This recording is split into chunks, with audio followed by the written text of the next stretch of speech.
இயேசுவின் ரத்தம் ஜெயம். Praise the Lord my dear brothers and sisters.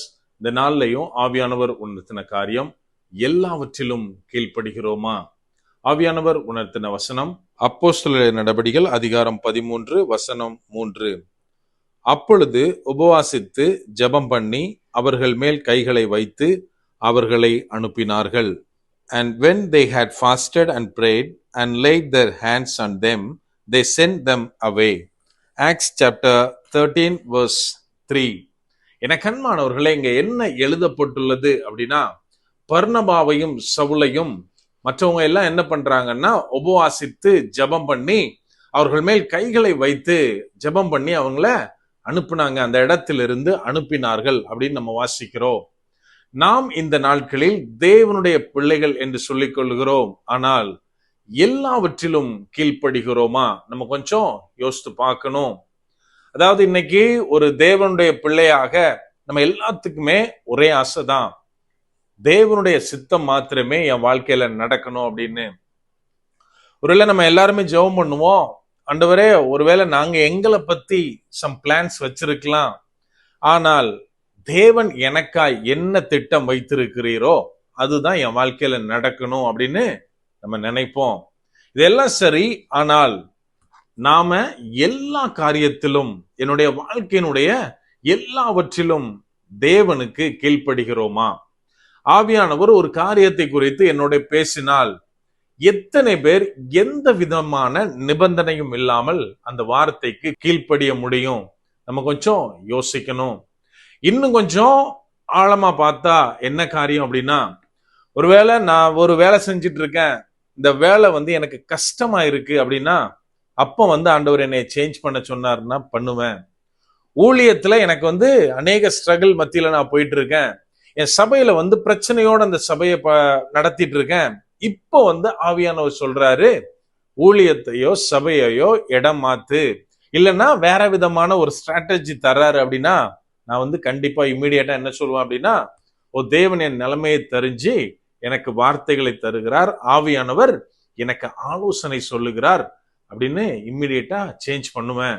ஆனால் நம்ம கொஞ்சம் யோசிக்கணும். ஒரு சக்சஸ்ஃபுல்லான பாத்துல, கம்ஃபர்ட் ஜோன்ல நான் போயிட்டு இருக்கேன், இப்போ எனக்கு தேவனிடத்திலிருந்து வார்த்தை வருகிறது, ஒரு சில காரியத்தை மாத்தணும் அப்படின்னா நம்ம எத்தனை பேர் மாத்த ரெடியா இருப்போம்?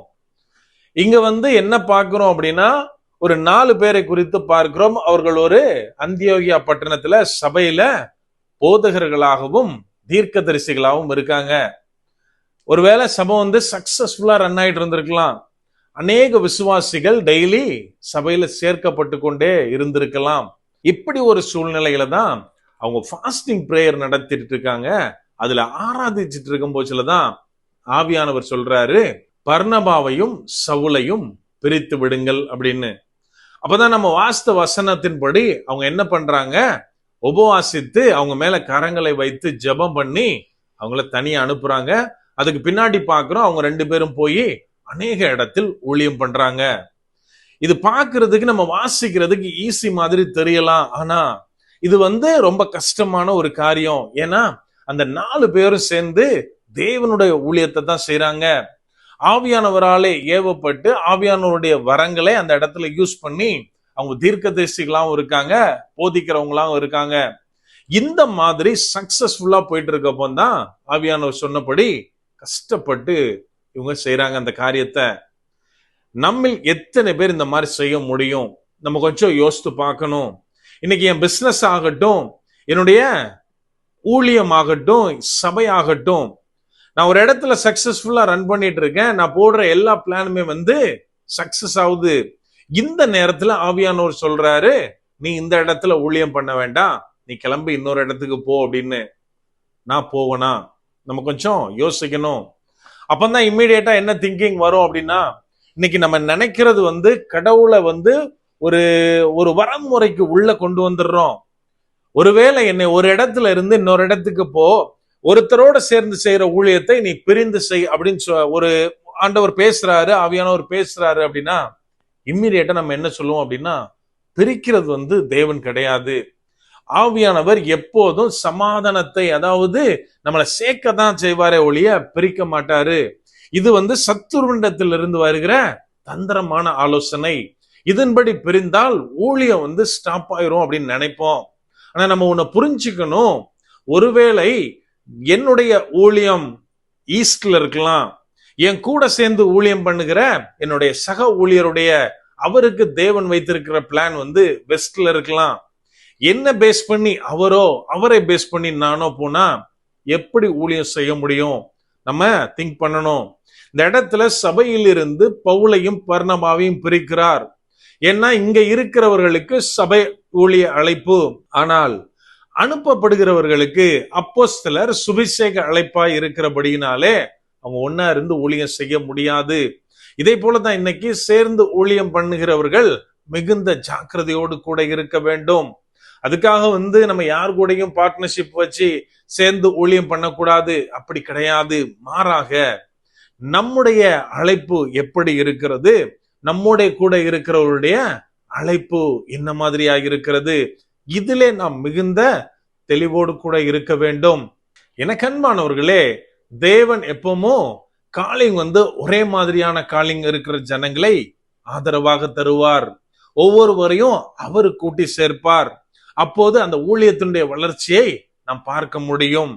ஆனால் நாம் ஒன்றை மாத்திரம் மறந்து போய்விடக் கூடாது.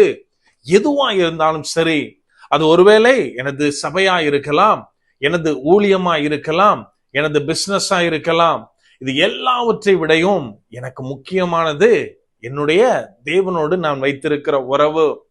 இத நம்ம எந்த விதத்திலும் மறந்து போய்விடக்கூடாது. இதுல நம்ம கிளியரா இருக்கணும். ஒருவேளை தேவன் என்று சொல்றாரு, இந்த சபையை விட்டு சென்று விடு, இந்த ஊழியத்தை விட்டு செல் அப்படின்னா என்னால எப்போ போக முடியும்? அப்படின்னா இது எல்லாத்திற்கும் மேலாக நான் தேவனை வைத்திருக்கும் போது, இது எல்லாவற்றிற்கும் மேலாக நான் தேவனை நேசிக்கும் போது மாத்திரமே எல்லாவற்றிலேயும் தேவனுக்கு கீழ்ப்படிந்து நடக்க முடியும். அப்படியே கண்களை மூடுவோமா? அன்பான ஆண்டவரே, இந்த நேரத்திலே அப்பாவை நோக்கி பார்க்கிறோம். ஆவியானவர், நீர் எங்களுடைய இருக்கிறீர், அதற்காக நன்றி செலுத்துகிறோம். அப்பா, நீர் எங்களை அழைத்திருக்கிறீர் தகப்பனே, அந்த மேலான அழைப்பிற்காய் நன்றி செலுத்துகிறோம். அப்பா, அழைப்பிலே நாங்கள் உண்மையாய் நிற்க, உம்மோடு கூட உறவிலே நாங்கள் உறுதியாய் இருக்க ஆவியானவரே நீர் எங்களுக்கு உதவி செய்யுங்க. அப்பா, எங்களுடைய நெருக்கத்தில் மாத்திரம் அல்ல தகப்பனே, கம்ஃபர்ட் ஜோன்லையும் கூட உமக்கு எல்லாவற்றிலும் கீழ்ப்படிந்து நடக்கிற அந்த கிருபையை எங்களுக்கு நீர் தாங்க. ஆவியானவரே, எங்க பலவீனத்துல நீங்க எங்களுக்கு உதவி செய்யுங்க. முற்றிலுமா எங்களை தாழ்த்தி ஒப்பு கொடுக்கிறோம். பலப்படுத்தி ஆசீர்வதிங்க. மீட்பர் இயேசுவின் மூலம் ஜெபிக்கிறோம். ஜெபம் கேளும் எங்கள் நல்ல பிதாவே. ஆமென். God bless.